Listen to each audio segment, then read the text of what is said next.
Hello twelfth class. इस video के अंदर हम डिस्कस करेंगे नेशनल इनकम एंड उसके रिलेटेड एग्रीगेट्स के जितने भी टॉप हिडन क्वेश्चन है, टॉप सीक्रेट्स हैं, इसके टॉप थ्योरी क्वेश्चंस, कुछ हिडन ट्रिक्स जिसकी मदद से आपके इसके क्वेश्चंस अटेम्प्ट हो सकते हैं।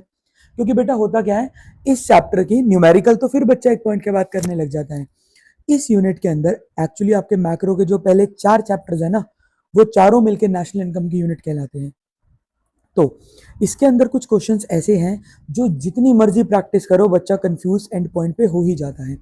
तो उन सब के बारे में हम फोकस करेंगे, ठीक है।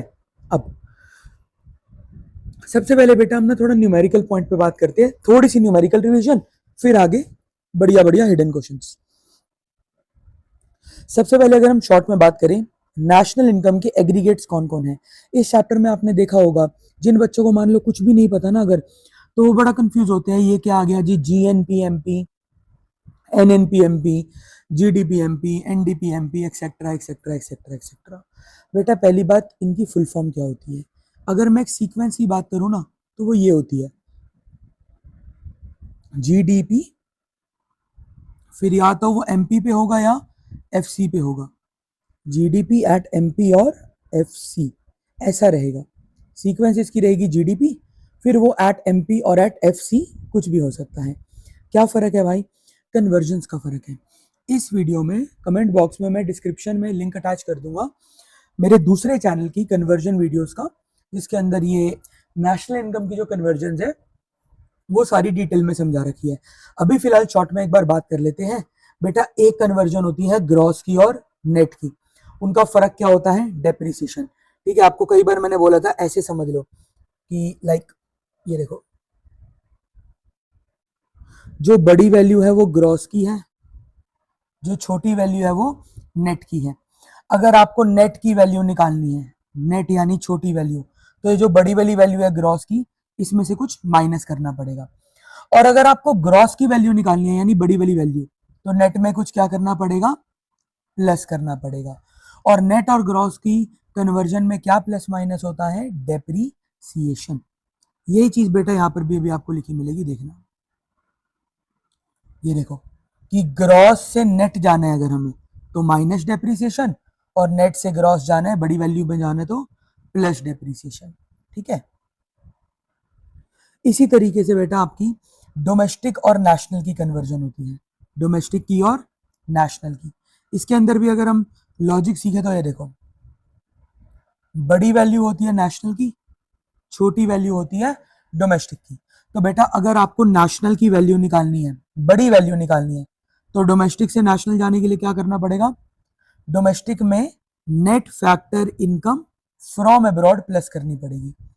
और अगर आपको छोटी वैल्यू निकालनी है यानी डोमेस्टिक की, ठीक है, तो नेशनल में से कुछ माइनस करना पड़ेगा। ये बेटा प्लस माइनस के आगे क्या लिख दिया, NFY, समझ नहीं आया। NFY का मतलब होता है net factor income from abroad. यहां पर कई बार बुक्स में आपको NFIA लिखा हुआ मिल जाता है।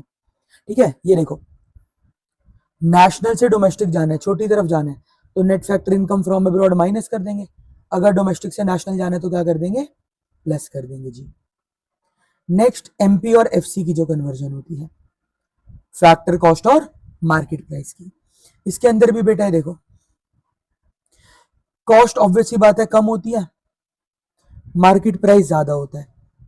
तो अगर बाय चांस आप लोगों को मार्केट प्राइस निकालना है, क्या निकालना है, मार्केट प्राइस, तो फैक्टर कॉस्ट में क्या करना पड़ेगा जी, कुछ प्लस करना पड़ेगा। और अगर आपको फैक्टर कॉस्ट निकालनी है यानी ये छोटी वाली वैल्यू, तो मार्केट प्राइस में क्या करना पड़ेगा, कुछ माइनस करना पड़ेगा। अब बेटा क्या प्लस या क्या माइनस होता है, NIT। NIT stands for net indirect taxes. ये देखो, मार्केट प्राइस से फैक्टर कॉस्ट अगर जाना है NIT माइनस, फैक्टर कॉस्ट से मार्केट प्राइस जाने के लिए NIT प्लस। ठीक है, ये तो एक बार शॉर्ट में रिव्यू दिया बेटा। एक बार ये कमेंट बॉक्स के अंदर जो लिंक अभी पॉपअप हो रहा है ना, इसको जरूर देख लेना, बहुत डिटेल्ड एक्सप्लेनेशन है वहां पर इसकी कन्वर्जन्स की। अब बेटा अगर हम बात करें इस चैप्टर में न्यूमेरिकल पॉइंट ऑफ व्यू पे, 3 मेजर मेथड्स है नेशनल इनकम को एस्टिमेट करने के। 3 मेजर मेथड्स है, income method, expenditure method and value added method. अब बेटा ये जो इनकम मेथड के ब्रैकेट में लिखा हुआ है ना एनडीपीएफसी, ये क्या है कि इनकम मेथड का जब हम फॉर्मूला अप्लाई करते हैं ना तो वी गेट एनडीपीएफसी, हमारे पास एनडीपीएफसी की वैल्यू आती है इनकम मेथड का फॉर्मूला लगाने पर। अब बेटा बड़ा ही इजी है, इनकम मेथड बना हुआ है मात्र और मात्र 3 चीजों से, compensation of employees, operating surplus और मिक्स्ड इनकम। इसका भी मैं आपको लॉजिक दे देता हूं। मेजरली 3 तरह के लोग इनकम कमाते हैं, मेथड का नाम क्या है, इनकम मेथड ना। मेजरली बेटा 3 तरह के लोग इनकम कमाते हैं। एक इनकम जो इंप्लॉइज कमा रहे हैं, एक इनकम जो बिजनेसमैन कमा रहे हैं, वो जैसा मर्जी बिजनेस कर रहे हो, और एक इनकम जो सेल्फ एम्प्लॉयड लोग कमा रहे हैं, जो अपने घर वगैरह में कोई छोटा मोटा काम कर रहे हैं, जैसे कोई डॉक्टर है, मान लो प्रॉपर क्लिनिक नहीं खोला, अपने घर में उसने एक रूम साइड कर दिया, या कोई अपना कोचिंग सेंटर अपने घर में खोल के बैठा हुआ है, ऐसे लोगों की इनकम ये टोटली इसमें आती है। अब आपके मन में डाउट आएगा, भैया हमारा कोई रिश्तेदार है वो तो कमीशन की इनकम खाता है, वो किस में आएगा, वो ऑपरेटिंग सरप्लस में आ जाएगा। बेटा वो सब पढ़ेंगे अभी, ठीक है। मेजरली एक सोसाइटी की, एक इकोनॉमी की मेजर प्रकार की इनकम यहाँ पे कवर हो जाती है, ठीक है। अब एनडीपीएफसी निकलेगा इनकम मेथड से। फॉर्मूला क्या है, compensation of employees, operating surplus और मिक्स्ड इनकम। एक एक करके हम डिटेल में सबके बारे में पढ़ेंगे।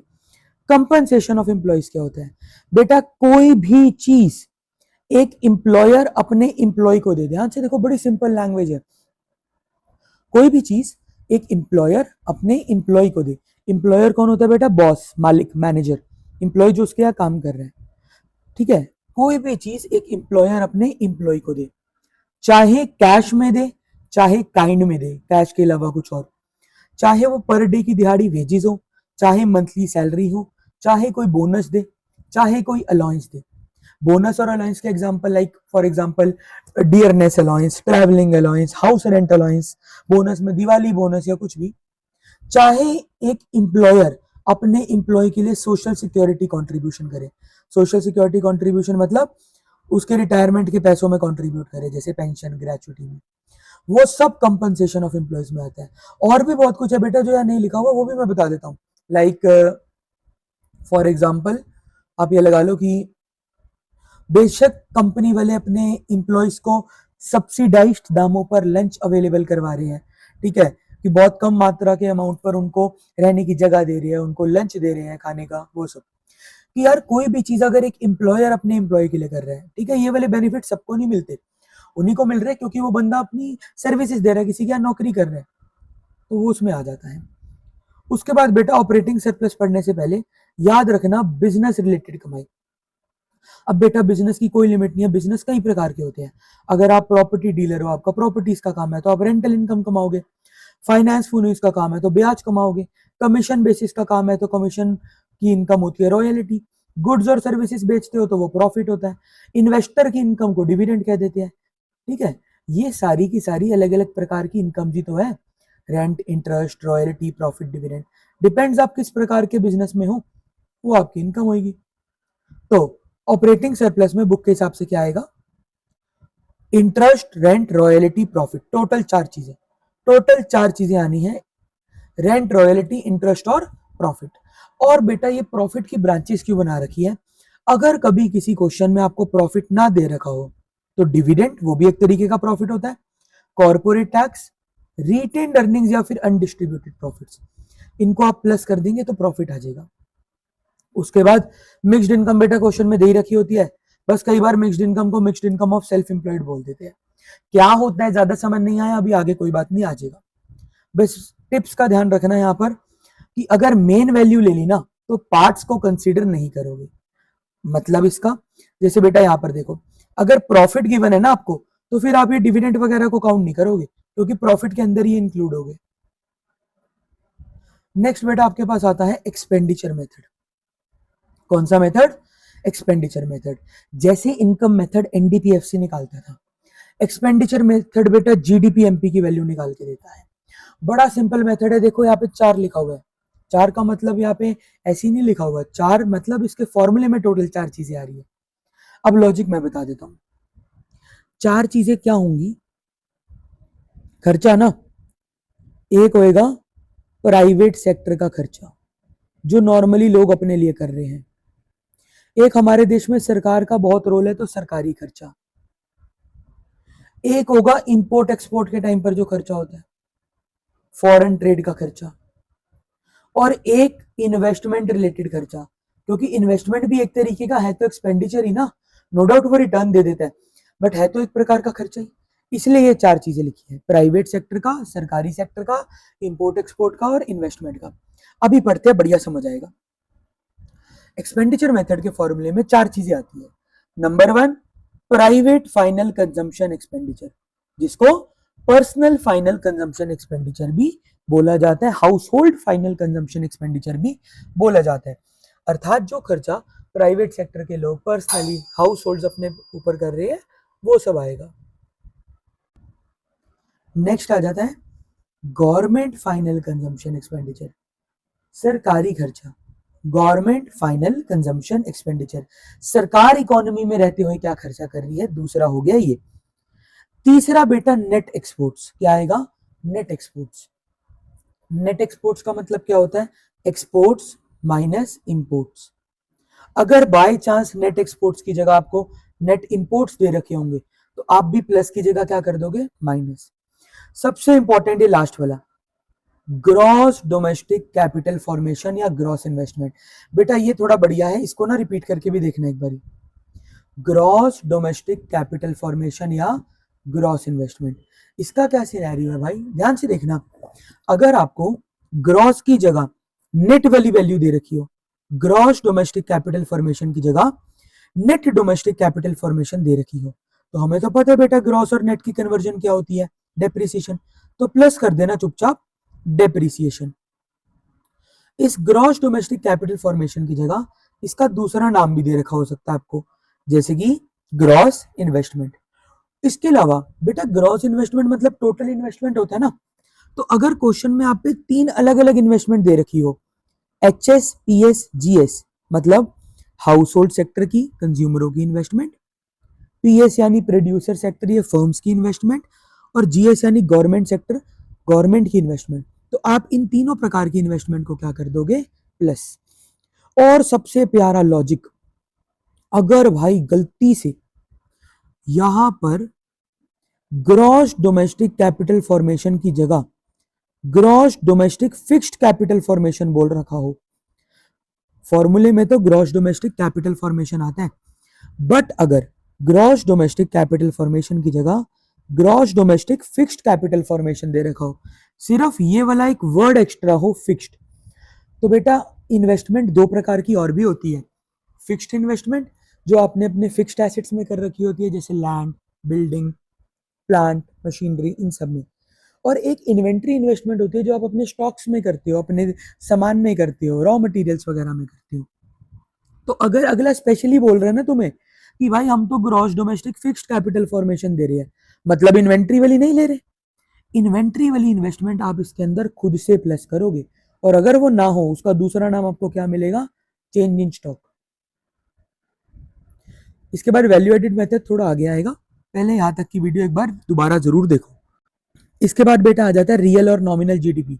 इसका क्वेश्चन बोर्ड्स में आता ही आता है बेटा, एक नंबर में जरूर आ जाएगा, दो नंबर में आ जाएगा। आपको एकमात्र फॉर्मूला याद रखना है, एकमात्र। नॉमिनल जीडीपी क्या होता है, असली जीडीपी इनटू इन्फ्लेटेड वैल्यू को कंसीडर किया जाता है, प्राइस इंडेक्स अपॉन 100। अभी अभी आपने थ्योरी में भी क्वेश्चन पढ़ा था ना, बड़ा इंपॉर्टेंट इस चैप्टर का थ्योरी का क्वेश्चन है, out of real and nominal GDP which one is a better indicator and why. उसका आंसर मैं अभी डिक्टेट कर देता हूं, आप भी लिख लो, क्वेश्चन में डिक्टेट कर देता हूं, नोट करो। Out of real and nominal GDP which one is a better indicator of economic growth and why। इसका आंसर आएगा बेटा कि रियल और नॉमिनल में से बढ़िया क्या है, आप बताओ। तो पहले लॉजिक सीखो यार, देखो यार लॉजिक क्या है, जो आपका रियल जीडीपी होता है ना, रियल इनकम, वो होती है कांस्टेंट प्राइजेस पर, और नॉमिनल या नॉमिनल जीडीपी या नॉमिनल इनकम होती है इन्फ्लेटेड प्राइजेस पर। ऑब्वियस सी बात है करंट ईयर के प्राइजेस क्या होंगे, नॉर्मल से ज्यादा इन्फ्लेटेड होंगे। अब इन्फ्लेटेड प्राइजेस पर ना आपको कभी भी एक्चुअल प्रोडक्शन का पता लग ही नहीं सकता, इसलिए अगर आपको प्रोडक्शन चेक करनी है ना कि तरक्की कितनी करी है, तो प्राइस को कांस्टेंट ही रखना चाहिए। जिसे आपको मैंने एग्जांपल बताया था कि भाई 2014 में अगर किसी को 15,000 तनख्वाह मिल रही है, मैं कहूँ 2025 में देख तेरे को 18,000 दे रहे हैं हम उसी काम के, तो ये हम उसको इंक्रीमेंट थोड़ी कर रहे हैं, तो हम उसके साथ बेचारे के साथ स्कैम कर रहे हैं। 2014 में 15,000 आज के 50,000 के बराबर होता था, इन्फ्लेशन नहीं आ गई क्या? तो जब भी आपसे पूछे कि बेटर क्या है, आपने हमेशा लिखना है कि out of real and nominal GDP, real GDP is a better indicator of economic growth measurement because real GDP estimates the GDP at base year prices या फिर constant prices while nominal GDP shows inflated GDP, जरूरत से ज्यादा बढ़ा हुआ। असली value real GDP से ही पता लगती है। अब अगर बेटा आपको इसकी कन्वर्जन करनी हो तो क्या लॉजिक है वो भी देखो आप। नॉमिनल जीडीपी कैसे निकलता है? रियल जीडीपी को प्राइस इंडेक्स से मल्टीप्लाई करो और 100 से डिवाइड करो। और अगला टॉपिक यही है बेटा, इस प्राइस इंडेक्स को ही जीडीपी डिफ्लेटर भी बोला जाता है। इस प्राइस इंडेक्स को भी जीडीपी डिफ्लेटर बोला जाता है। अगला टॉपिक यही है। एग्जाम्पल देखो, चलो मान लो मुझे क्वेश्चन में लिखा हुआ था मेरे पास नॉमिनल जीडीपी निकालो, रियल जीडीपी 240 है, प्राइस इंडेक्स 120 है। तो बेटा मुझे ज्यादा कुछ नहीं करना, सिंपल, मुझे याद है nominal GDP is equal to real GDP into price index upon 100। मुझे नॉमिनल जीडीपी निकालना है, रियल जीडीपी देखो कितना है 240, प्राइस इंडेक्स यानी जीडीपी डिफ्लेटर कितना है 120 अपॉन 100। कटिंग कर दूंगा मैं यहाँ पे, ये देखो 0 से 0 कटा, 0 से 0 कटा, 24 इंटू 12 मेरा आंसर आ जाएगा, दैट इज 288। अब ये देखो प्रूफ भी करवा देता हूँ आपको। रियल जीडीपी ना कम ही आता है, रियल जीडीपी क्या था 240, बट वो इन्फ्लेटेड जीडीपी क्या आया 288। बेटर वैल्यू आपको रियल जीडीपी ही दिखाएगा, क्योंकि ये जो नॉमिनल था ना इसने तो वो ले लिया, डिफ्लेटर को काउंट कर लिया, इन्फ्लेटेड वैल्यूज ले ली, इसलिए ये ज्यादा आया। असली वैल्यू आपको रियल जीडीपी ही दिखाएगा। इसके बारे में ना थ्योरी का क्वेश्चन भी सीखते हैं थोड़ा, चलो अब आगे थ्योरी आएगी ज्यादा, इसके बारे में थोड़ी थ्योरी सीखते हैं। जीडीपी डिफ्लेटर, बेटा पहली बात तो इस जीडीपी डिफ्लेटर के ब्रैकेट में लिखना प्राइस इंडेक्स, प्राइस इंडेक्स। बेटा जी इस जीडीपी डिफ्लेटर को प्राइस इंडेक्स बोला जाता है। क्या बोला जाता है? Price index. ये दिखाता है कि कितना ज्यादा प्राइस लेवल में राइज आया है, ये मेजर करता है कि क्या एवरेज लेवल था प्राइस लेवल के राइज का जीडीपी बनाने में, ठीक है। इसका यूज क्यों किया जाता है? वो प्राइस लेवल के चेंजेस को हटाने के लिए, जब आप फॉर्मूला यूज करते हो, बाद में आप फॉर्मूला लिख सकते हो। डिफ्लेटर का फॉर्मूला क्या बनेगा? बड़ा सिंपल है, मान लो आपको फॉर्मूला याद हो गया, nominal GDP is equal to real into price index यानी जीडीपी डिफ्लेटर अपॉन 100। तो अगर आपको आज इसकी वैल्यू निकालनी भी है तो क्या करो, ये देखो, ये 100 डिवाइड में यहाँ जाके क्या होएगा मल्टीप्लाई, ये रियल मल्टीप्लाई में यहाँ की क्या होएगा डिवाइड। तो बेटा आप प्रॉपर सा फॉर्मूला बन जाएगा ना, price index is equal to nominal GDP into 100 upon real GDP, बस और क्या चाहिए, ये बन गया फॉर्मूला। इसी प्राइस इंडेक्स को क्या बोलते हैं? जीडीपी का डिफ्लेटर। थोड़ी सी थ्योरी डेप्रिसिएशन के बारे में भी पढ़ते हैं भाई।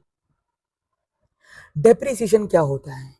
फिक्स्ड एसेट्स की वैल्यू का घटना, लॉस होना फिक्स्ड एसेट्स की वैल्यू में, the loss of value of fixed assets normal wear and tear के चलते ही डेप्रिसिएशन कहलाता है। इसको कंजम्पशन ऑफ फिक्स्ड कैपिटल भी बोलते हैं, इसको रिप्लेसमेंट इन्वेस्टमेंट भी बोलते हैं, इसको कैपिटल कंजम्पशन अलाउंस भी बोलते हैं, इसको करंट रिप्लेसमेंट कॉस्ट भी बोलते हैं, इसके बहुत सारे नाम है। एक मेरे को भी अभी क्वेश्चन याद आ रहा है बेटा माइंड में, याद रखना, यहाँ पर ही बता दिया है। What is the difference between, notes में भी आपने करा हुआ है, डेप्रिसिएशन एंड कैपिटल लॉस। क्या फर्क है? डेप्रिसिएशन और कैपिटल लॉस में क्या फर्क है? बेटा डेप्रिसिएशन ना पता है एसेट की वैल्यू गिरनी है, कैपिटल लॉस होते हैं अनएक्सपेक्टेड वैल्यू गिर जाना, बाढ़ आ गई, फ्लड आ गया, नेचुरल कैलेमिटी आ गई, कोविड आ गया, फैशन चेंज हो गया एकदम से, अनएक्सपेक्टेड लॉसेस को कैपिटल लॉस कहते हैं। स्टॉक और फ्लो तो बेटा आपने बहुत अच्छे से पिछले चैप्टर में पढ़ा हुआ है, फिर भी मैं एक बार शॉर्ट में डिस्कस कर लेता हूं। स्टॉक वेरिएबल क्या होता है? कोई भी ऐसी चीज जिसको एक पॉइंट ऑफ टाइम पर मेजर करते हैं उसको स्टॉक वेरिएबल कहते हैं, एक पॉइंट पर। स्टॉक एक स्टैटिक कंसेप्ट है क्योंकि एक टाइम पर मेजर किया जा सकता है, टाइम का कोई फर्क नहीं पड़ता, एक पर्टिकुलर पॉइंट ऑफ टाइम पे मेजर करते हैं। जैसे वेल्थ, मान लो बेटा आपके घर पे रेड पड़े इनकम टैक्स की, तो एक पॉइंट ऑफ टाइम पर वो देखेंगे ना कि अभी आपके पास कितनी धन संपत्ति है, ठीक है। फ्लो वेरिएबल वो होते हैं जिसको एक पॉइंट ऑफ टाइम पर मेजर नहीं किया जाता, it is measured over a period of time, ठीक है। ये डायनेमिक है, मतलब बदलता रहता है, पीरियड ऑफ टाइम पे इसको मेजर करते हैं। जैसे बेटा कमाई, कमाई कोई एक दिन की थोड़ी है यार, over a period of time measure होती है, साल भर में जी हम इतना कमा लेते हैं, वो सब। बहुत इंपॉर्टेंट इस चैप्टर का थ्योरी क्वेश्चन, ओवर इंपॉर्टेंट, मतलब हर स्कूल ट्राई करेगा कि डायरेक्ट में भी इसको दे ही दे वो। Over important theory question, glaring gaps of GDP. Glaring gaps of GDP का मतलब होता है जीडीपी की कमियां, लिमिटेशंस, ड्रॉबैक्स, डिमेरिट्स। एक मैं आपको इसका क्वेश्चन दिखाता हूं,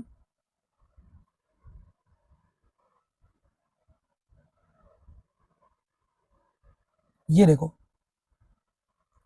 ये क्वेश्चन थोड़ा थोड़ा इससे रिलेटेड है कि gross domestic product as an indicator of welfare loses its significance if the distribution turns unequal, justify.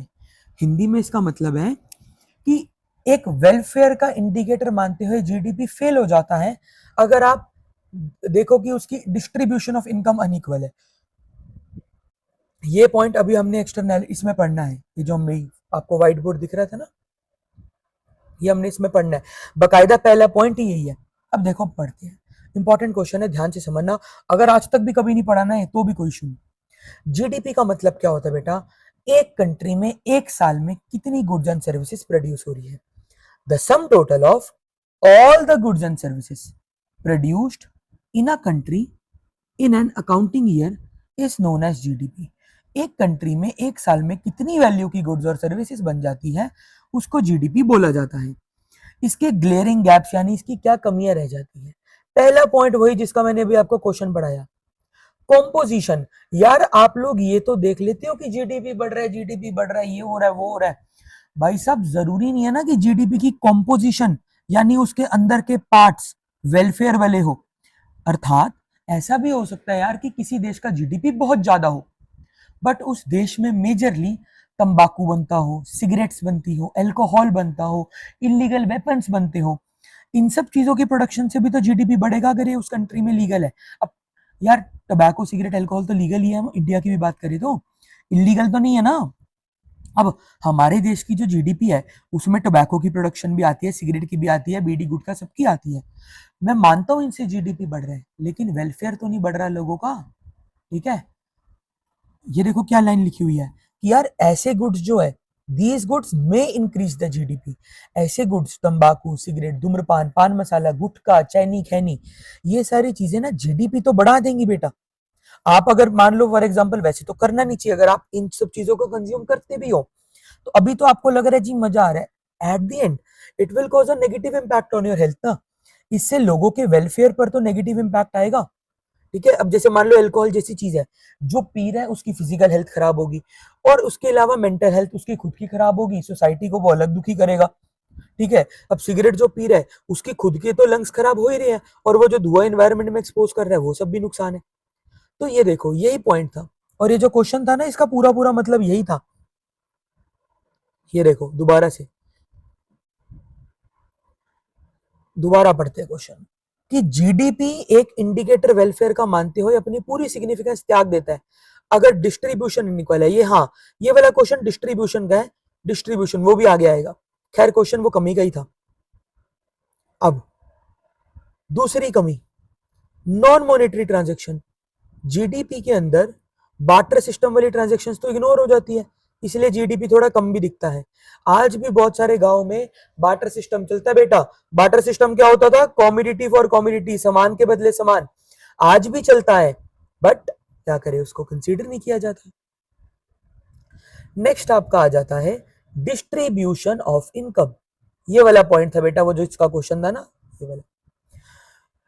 India जैसे देश में बेटा अनइक्वल डिस्ट्रीब्यूशन है कमाई की। मैं मानता हूं कि जीडीपी बढ़ रहा है बट उसी टाइम पर यार मिलियन लोग आपके देश में भूख से भी मर रहे हैं। तो यार मतलब एक बार वही इमेजिन करके देखो क्या करोगे ऐसी उसका। अभी आपके मान लो जो देश के हालात चल रहे हैं उन्हीं को देख लो, ठीक है। अभी तो खैर इंडिया की रैंक भी जीडीपी में कम हो गई, लेकिन इससे पहले भी कोई बहुत अच्छे हालात नहीं थे, ठीक है। दुनिया को दिख रहा था कि इंडिया जी थर्ड लार्जेस्ट इकोनॉमी, अब तो खैर छठी सातवीं पे आ गई करेंटली जिस टाइम पे वीडियो शूट हो रही है।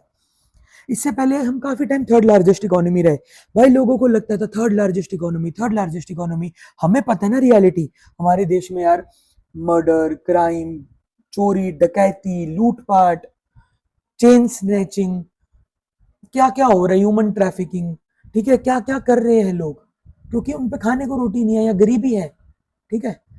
तो डिस्ट्रीब्यूशन ऑफ इनकम अगर सही नहीं है ना, तो कोई फायदा नहीं है ऐसे जीडीपी का। अब हमारे देश में मैं मानता हूँ जीडीपी चलो ज्यादा भी है, क्योंकि सबसे ज्यादा पॉपुलेशन है, बट भाई उसकी कॉम्पोजिशन हो क्या रहा है हमारे देश में। 90% पैसा 10% लोगों के पास है बेटा। अब मैं नाम तो नहीं लूंगा यहाँ पे वीडियो में, लेकिन आपको भी पता है कि हमारे देश में टॉप बिजनेस सेगमेंट्स में कौन आता है। उनके पास देश का 90% पैसा है, बाकी लोग बेचारे ताली बजा रहे हैं। तो डिस्ट्रीब्यूशन ऑफ इनकम अगर ठीक नहीं है ना, तो कोई फायदा नहीं है ऐसे जीडीपी का। ऐसा जीडीपी बढ़ेगा भी ना, तो वो अमीर को ही और अमीर बनाएगा, गरीब को कहां। इसके बाद बेटा लास्ट मतलब फोर्थ पॉइंट आता है बुक के हिसाब से, फोर्थ एक्सटर्नैलिटीज। बहुत इंपॉर्टेंट पॉइंट है, वेरी वेरी इंपॉर्टेंट, अलग से भी क्वेश्चन आता है इसका। एक्सटर्नैलिटीज कुछ बेनिफिट्स या हार्म्स होते हैं जो कोई बिजनेस कर रहा है, जिसके लिए ना तो उसको पैसे मिलते हैं ना ही उसके ऊपर पेनल्टी लगाई जाती है। बेसिकली नॉर्मली क्या होता है, अगर कोई कुछ अच्छा काम करेगा, किसी को बेनिफिट पहुंचाएगा, तो उसको पैसे मिलते हैं, और अगर कोई किसी को नुकसान पहुंचाएगा तो उस पर पेनल्टी लगती है। एक्सटर्नैलिटीज यहाँ पर क्या है, एक्सटर्नैलिटीज कुछ ऐसी एक्टिविटीज होती है कि आपकी वजह से किसी को फायदा हुआ तो भी आपको कोई, आपको मॉनेटरी गेन नहीं मिला सरकार द्वारा, आपकी वजह से किसी को नुकसान हुआ तो भी आपके ऊपर कोई पेनल्टी नहीं लगी। ये भी जीडीपी की एक कमी है। एक्सटर्नैलिटीज दो तरीके की हो सकती है, पॉजिटिव और नेगेटिव। एग्जाम्पल से मैं समझा देता हूँ। अब मान लो एक बिजनेस है जो ट्रीज प्लांट करता है, मतलब ना इन्वायरमेंट का ध्यान रखता है, ये उसका एथिक्स है, कोई नहीं उसको कहता, लेकिन वो खुद से करता है। अब भाई इससे सोसाइटी का तो फायदा हो रहा है, बट कोई सरकार ने उसको अलग से यार कोई रिवॉर्ड नहीं करा, कोई टैक्स में लिहाज नहीं करा, कोई सर्टिफिकेट ऑफ अप्रिसिएशन वगैरह नहीं दिया, और वहां पर ही दूसरा बिजनेस जो है वो वाटर पोल्यूशन कर रहा है, इतना नेगेटिव इम्पैक्ट पड़ रहा है, बट फिर भी सरकार कुछ नहीं करी। इनको एक्सटर्नैलिटीज कहा जाता है, कि ऐसी एक्टिविटीज जो बिजनेस द्वारा की जाती है, इनका फायदा भी हो सकता है, किसी को नुकसान भी हो सकता है, क्योंकि ये पॉजिटिव भी हो सकती है और नेगेटिव भी हो सकती है। बट ना तो इसके ऊपर अगर पॉजिटिव करी तो कोई आपको बेनिफिट मिल रहा है, ना नेगेटिव पे पेनल्टी लग रही है। अब मैं एग्जांपल से समझाता हूं आपको, टू द पॉइंट, थोड़े कोरे शब्दों में, थोड़े जलील करने वाले शब्दों में। बेटा मोटी मोटी बात ऐसी है, अडानी पोर्ट्स का बड़ा तगड़ा काम है, ठीक है। अब अडानी पोर्ट्स के थ्रू जो उनका शिप वाला क्रूज वाला सारा काम है, उनकी जो शिप्स एंड ऑल चल रही हैं, वो अंधा पॉल्यूशन कर रही है वाटर बॉडीज को, बट क्योंकि वो जीडीपी बढ़ा रहे देश का, कोई कुछ नहीं बोल रहा। उसकी वजह से इतना ज्यादा नेगेटिव इंपैक्ट आ रहा है वाटर पॉल्यूशन पे, लोगों को सफर करना पड़ रहा है, बट गवर्नमेंट कोई पेनल्टी थोड़ी लगा रही है उस पर, क्योंकि वो जीडीपी बढ़ा रहा है। तो ये जीडीपी की एक कमी है। इसके बाद बेटा कुछ ऑब्जेक्टिव क्वेश्चंस इजी इजी से, आपको यही एडवाइस करेंगे कि एक बार ना पहले ये जो 28 मिनट की वीडियो है ना बेटा, 28 मिनट और 38 मिनट की, इसको एक बार जरूर आप दोबारा देखो, फिर आगे की वीडियो कंटिन्यू करो। अब आगे बेटा क्वेश्चन है, विच ऑफ द फॉलोइंग, बेटा मैंने आपको वीडियो की स्टार्टिंग में बोल दिया था कि ये एक आपका टॉप सीक्रेट सेट है, यहां से क्वेश्चंस बोर्ड के पेपर में उठते ही उठते हैं। फिलहाल ये वीडियो अपलोड हो रही है आज आपकी, ये देखो 23 जुलाई है, ठीक है। क्योंकि इसके अंदर बहुत सारा कंटेंट कवर करना था, इसलिए बोर्ड पे ना करवाते हुए मैंने स्क्रीन रिकॉर्डिंग वाला ज्यादा प्रेफर करा यहाँ पर, ठीक है। 23 जुलाई 2026 है, जस्ट टाइम पर आपका एग्जाम होगा। मैं आपको बता रहा हूँ, आप चेक कर लीजिएगा कितने सारे क्वेश्चंस यहाँ से आपके बोर्ड एग्जाम के अंदर आएंगे, और साल भर अभी आपके पास पड़ा हुआ है, आपके इवन स्कूल एग्जाम्स में भी, आप बस देख लेना, ठीक है।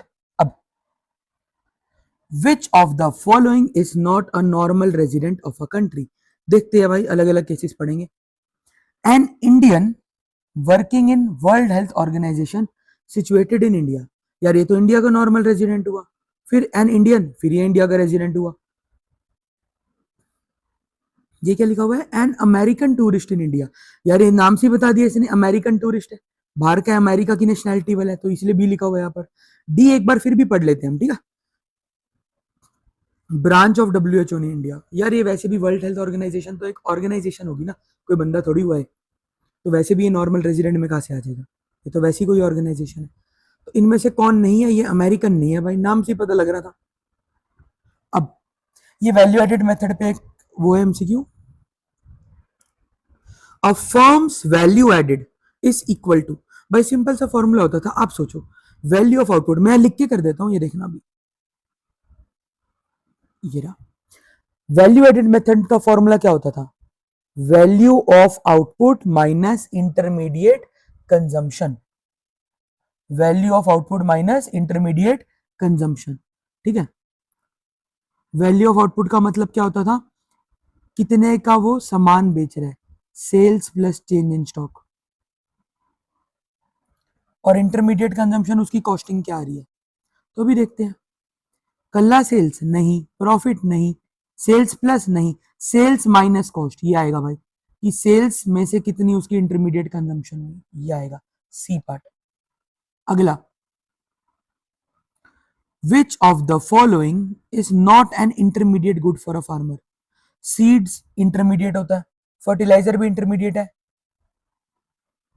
ट्रैक्टर एक इंटरमीडिएट गुड नहीं है भाई, ट्रैक्टर एक इंटरमीडिएट नहीं। अब आप सोचोगे कि भैया ये टुच्चा सा चैप्टर 2 का क्वेश्चन यहाँ क्यों करवा रहे हो आप, तो बेटा टुच्चे से का लॉजिक ये है, 90% बच्चा ना ऑल ऑफ दिस पे टिक कर देता है यार, 90% बच्चा, साइकोलॉजी बता रहा हूं मैं आपको, जितना मर्जी वो इंटेलिजेंट हो। सीड फार्मर यूज करता है, इंटरमीडिएट गुड है प्रोडक्शन के लिए, फर्टिलाइजर्स का भी यूज करता है प्रोडक्शन के लिए, ट्रैक्टर का भी यूज करता है भाई, लेकिन ट्रैक्टर उसका एक फिक्स्ड एसेट है, ट्रैक्टर उसके लिए एक कैपिटल गुड है भाई, और याद रखो capital good, capital good final goods में आते हैं, तो ट्रैक्टर आएगा यहां पर, बहुत अच्छा एमसीक्यू है, बेफालतू में नहीं टिक कर रखा हुआ। अगला, medicine supply to the earthquake victim in India by British government is, एक अर्थक्वेक का विक्टिम है बेचारा, कोई अर्थक्वेक से उजड़ गया, खराब हो गया, मतलब नुकसान खा लिया, उसको मेडिसिन की सप्लाई दे रही है ब्रिटिश गवर्नमेंट, क्या ये फैक्टर इनकम है, नहीं भाई। अब देखो आप और मैं जो है ऑप्शन ढूंढ रहे हैं वो है नहीं, कैपिटल ट्रांसफर नहीं, इसको तो मैं नेट फैक्टर इनकम भी नहीं बोल सकता, जो वर्ड हम ढूंढ रहे हैं वो यहाँ था नहीं, एक्चुअली आप और मैं दोनों यहाँ पर वर्ड ढूंढ रहे थे ट्रांसफर इनकम, कि भाई ऐसे दान दून सा जो कर रहे हैं, हेल्प कर रहे हैं, वो ट्रांसफर में आते हैं, वो वर्ड नहीं है, कोई बात नहीं। करंट ट्रांसफर, करंट ट्रांसफर भी वही होता है बेटा, एक तरफा ट्रांसफर। अब अगर ब्रिटिश गवर्नमेंट यहाँ पर ये भेज रही है मेडिकल असिस्टेंस अर्थक्वेक के विक्टिम्स को, तो कोई इस चीज पे थोड़ी भेज रही है कि हमें वो वैसा पैसा वापस चाहिए, इस कंडीशन पे थोड़ी भेज रही है, हेल्प के रूप में भेज रही है ना। ये बेटा बीओपी चैप्टर में हम पढ़ेंगे, सुन लो, एक तरफा ट्रांसफर्स को करंट ट्रांसफर्स कहते हैं, वो आएगा। इनमें से फाइनल एक्सपेंडिचर क्या है, कंप्यूटर परचेज्ड बाय स्कूल, ये तो है जी, scooter purchased by a dealer नहीं है तो उसको रीसेल करेगा, vegetables purchased by a restaurant ना, ये उसका इंटरमीडिएट गुड है, मिल्क बाय टी मेकर नहीं, computer purchased by a school ही एक फाइनल एक्सपेंडिचर में आ रहा है। रीजन मैं बता देता हूँ, क्योंकि वो उनका एक फिक्स्ड एसेट बन जाएगा, फिक्स्ड एसेट वाले उनके कैपिटल गुड्स होते हैं, और कैपिटल गुड फाइनल गुड्स में आता है, और उन पे किया गया खर्चा फाइनल एक्सपेंडिचर होता है। अगला क्वेश्चन बेटा, change in stock will be negative when, change in stock को कब नेगेटिव बोलोगे, अरे बड़ा सिंपल है, चेंज इन स्टॉक का फॉर्मूला क्या होता है, closing stock minus change in stock का फॉर्मूला क्या होता है,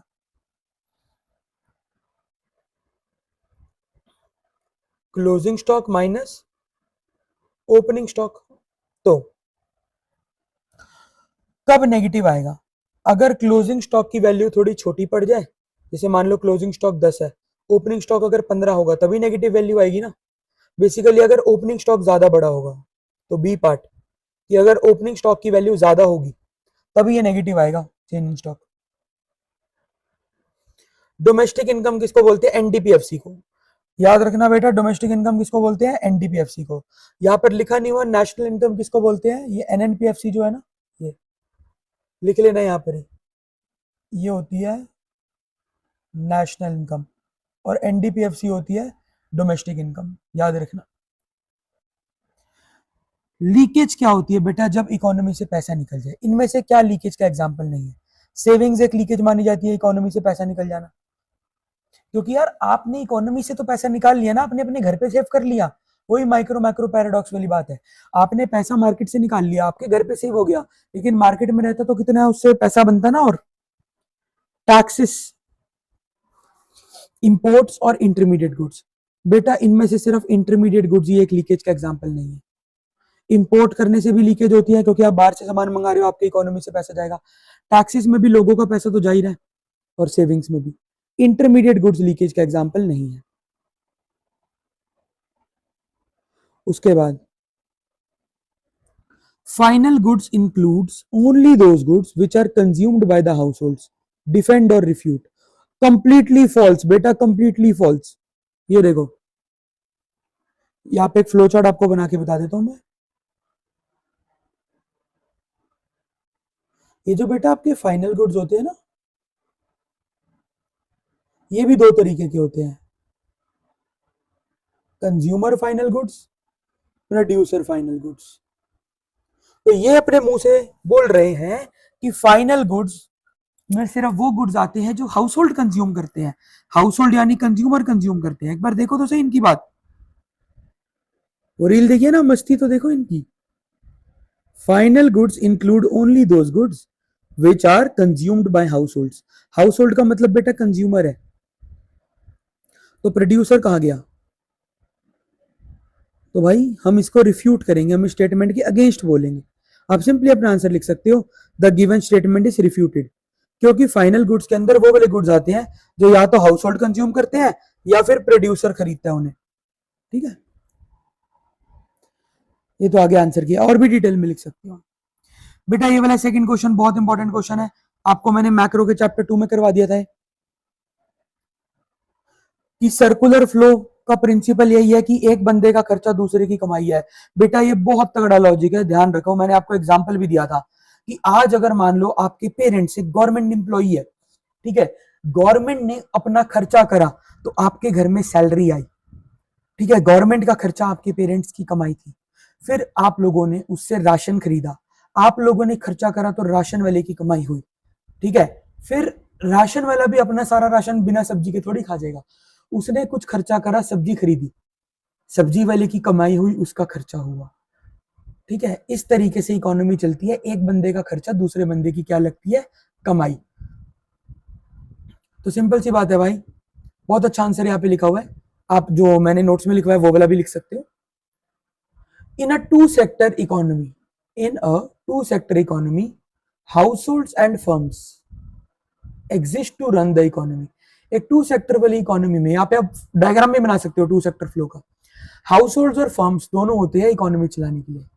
हाउस होल्ड यानी नॉर्मल लोग जो कंज्यूमर्स हैं, ये लोग अपनी सर्विसेज देते हैं फर्म्स को और उनसे फैक्ट्री इनकम कमा लेते हैं। जैसे फॉर एग्जांपल हम हाउस होल्ड वाले ही इन बिजनेसेस को काम करने के लिए जमीन देते हैं जिसपे हमें रेंट मिल जाता है।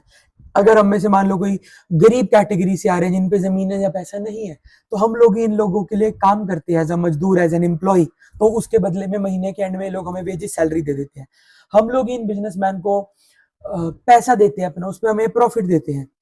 अब इसी तरीके से फर्म्स फिर क्या करती है? सामान बनवाती है, बेचती है। और अब होता क्या है, एट द एंड जब हम लोगों के पास तनख्वाह आती है, हम इन्हीं फर्म्स के पास वापस चले जाते हैं वो खरीदने।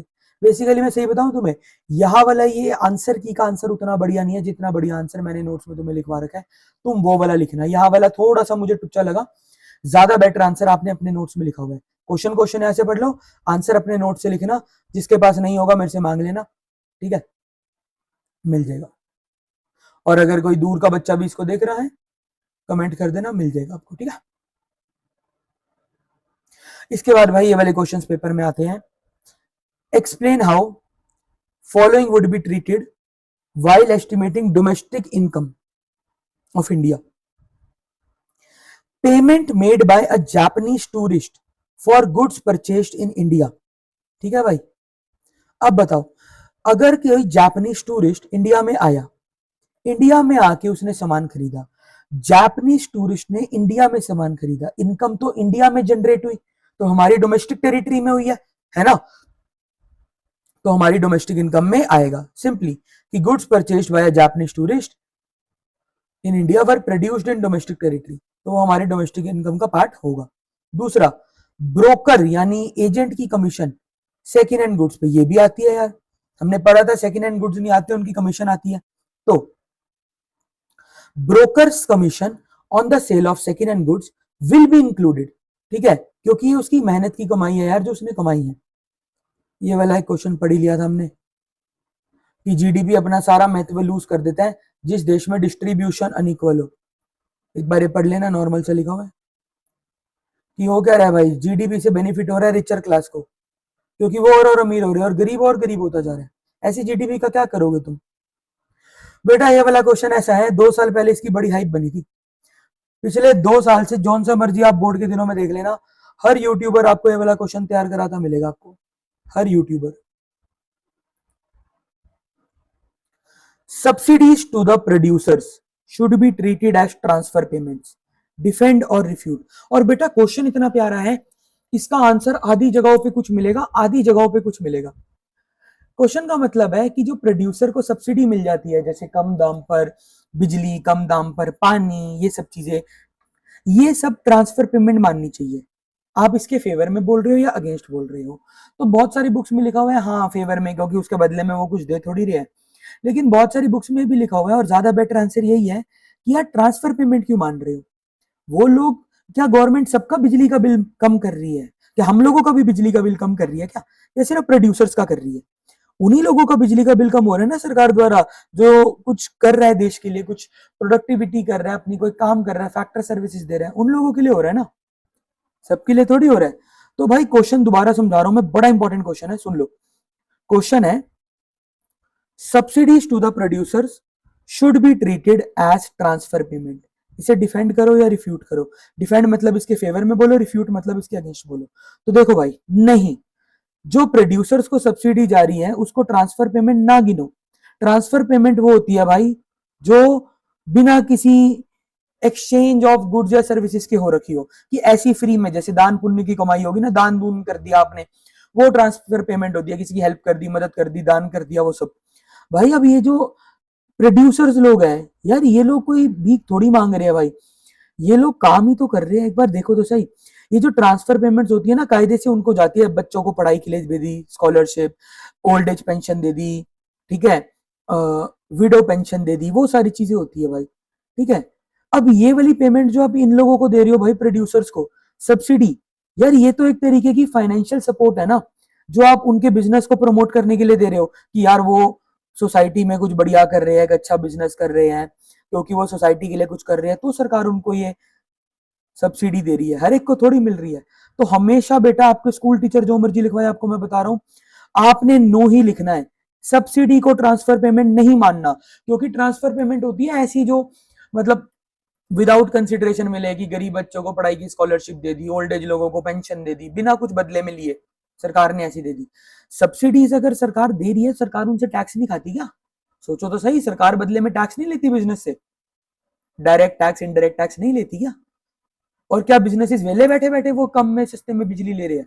वो भी तो कुछ कर रहे हैं ना प्रोडक्टिव।